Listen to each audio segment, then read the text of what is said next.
لە ڕاستیدا ئەوەی کە پەیامی ئەو دادگایە دوونیە ئەوەیە کە دادگا لە هەرێمی کوردستان بە سیاسی کراوە ئەوەندەی دژی چالاکوانان و ڕۆژنامەنووسان و دەنجی ئازاد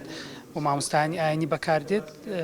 بۆ سزادانی گەندەڵکاران و ئەرکە حەقیقەکەی خۆی کە لە دنیا دادگا لە بۆی دروست بووە جێبەجێ ناکات. بۆ ئێمە دەبینین کە ساڵانە بەدایان کەیس و خۆمان وەکو ڕێکخراوەکان دەیان کەیس سەدان کەیسی گەندەڵیمان داوەتە دادگا بەڵام دوا دەخرێن و کاریان لەسەر ناکرێت بەڵام ئەو کەیسانێک کە پەیوەندیدارە بە ئازادی ڕادەڕبین دەبینین لە دوو ڕۆژی لەسەر یەک بۆ بە زۆر بە خێرایی کەیسەکەی گلابەوە و داواکاری گشتی لەوێ بڵێ نوێنەرانی تر ئەوەندەی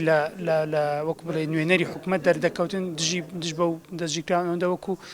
بێلانانە کاریان نەدەکرد بۆیە پێم وایە ئەوە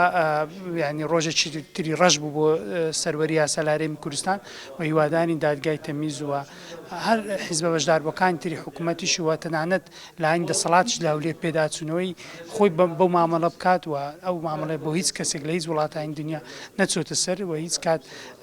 بڵێن زیندانی نابێتەوەی کردنی دەنجی ئازاد بەڵکو زیاتر پەرەی پێداد و نمونەی وڵاتان هەیە. بۆ ئێمە ڕاستە زۆر ناڕازین لە بڕیارەی دوێنێی دادگای هیوادارین بڕیارەکە ڕاست بکرێتەوە. بەداخەوە ئێستا هەرێمی کوردستان لە بەردەم قۆناغێکی تحول دەکاتن قۆناغێکی مەترسیدارە پێویست دەکاتن هاوڵاتیان بە گشتی ئەو مەترسیە بە هەند وەرگرن ئەگەر وەچی دەڵێ بەر لەم نیازێ حکوومەت نەگرن ئەو لایەنە دەسەڵاتدارەکان کە پێیان وایە ئەوەی کە ناڕازی بوو ئەوەی کە قسەی جیاوازی هەبوو یان ئەوەی کە ڕخنەیەکی لە دەسەڵات گرت بیخەنە کونجی زیندانەوە بەداخەوە زۆر مەترسیدارە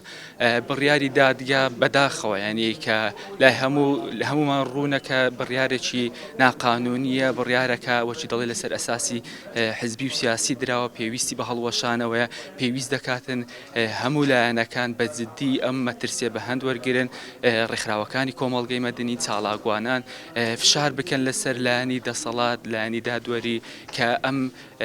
نیازە ڕابگرن ئەم فشارانێک کە لەسەر کۆمەڵگا هەیە لەسەر چالاکوانان لەسەر ڕۆژنامەنووسان هەیە ڕاکبن بەداخەوە ینی ئەوەی کە بینیومان کە حکوومەت پێی وایە کە بە کپکردنی ئەو دەنگە ئازادانە کۆتایی بە ڕخنەکاندنی بەداخەوە کۆتایی نایەت ئێمە لە دوای 2011ەوە ینی کۆمەڵێک فشاری وامان دیتوە بەڵام خەڵکی ناڕازی هەر هەبووە پێویست دەکە حکوومەت پێداچوونەوە بە خۆی بکات چاکسازی بکات نەک ئەوەی کە چالاکوان و ڕۆژنامەنووسان بخاتە کونجی زیندانەوە.